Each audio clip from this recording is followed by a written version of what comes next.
What is the best camera for traveling? When we say camera, you need to be clear on what your main priority is. You may want to just take photos, you may just want to take video, or you might want to take both at a reasonable quality.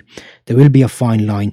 You have got a lot of things to think about when you're going on holiday, and you maybe don't want to have loads of lenses and camera gear in addition to having a heavy backpack anyway.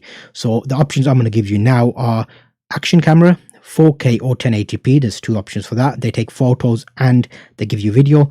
You've got not mini but smaller DSLR cameras such as the Canon SL9.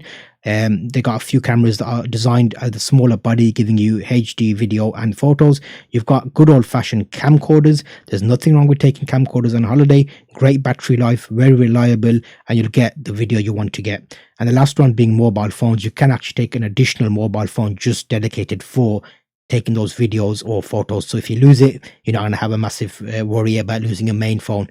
That's four things to think about depending on your type of holiday. If it's somewhere that will need waterproof, for example footage, the action camera with a waterproof case will be great. What I have done is to make this more tailored to your experience and your holiday. I've got a playlist just here. Have a look at that playlist. I've put 4 videos in there. Select the one that is most suitable for you. Do you want to look at a DSLR? There's a video in there about me comparing the SL line and what the benefits are. An action camera, benefits and explanations of what you can expect from it, so you know what type of quality you'll get. Smartphone, mobile phone, and the camcorder. Have a look at that, and that'll be something that will answer this question for you in more detail.